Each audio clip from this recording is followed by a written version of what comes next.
In Phoenix, several key allies of former President Donald Trump faced the court, charged with conspiracy, fraud, and forgery over an alleged plot to declare a false election victory in Arizona during the 2020 election.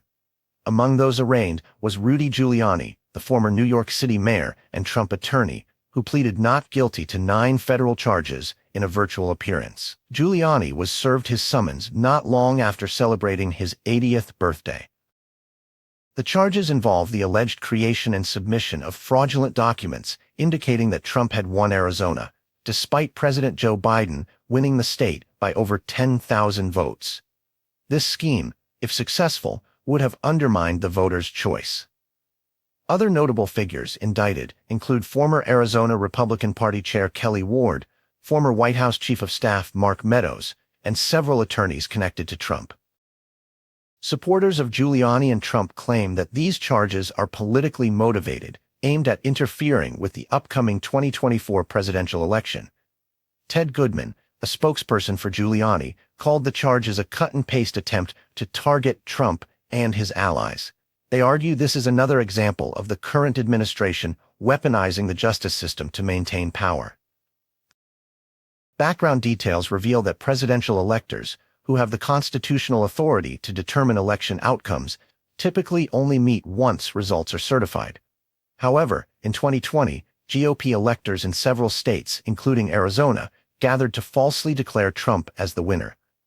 This was part of a broader strategy to cast doubt on the legitimate election results. John Eastman, an attorney accused of devising the strategy, also pleaded not guilty to similar charges.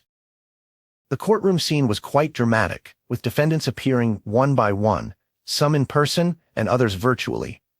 Giuliani's virtual appearance featured some technical mishaps that added a lighter note to the somber proceedings. There were also complaints about the difficulty in serving the summons to Giuliani, who claims he was not hiding, but simply has stringent security due to past threats.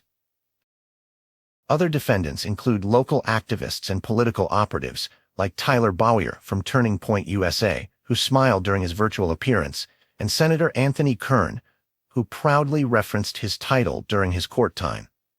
Their actions, according to prosecutors, aimed to persuade then-Vice President Mike Pence to reject the validated election results and accept the fraudulent certificates. These legal battles, rooted in the events of the 2020 election, continue as the 2024 presidential race looms, potentially pitting Trump against Biden once again.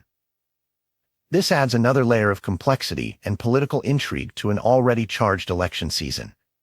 The arraignments highlight the ongoing conflict and differing perceptions of justice and election integrity in the United States.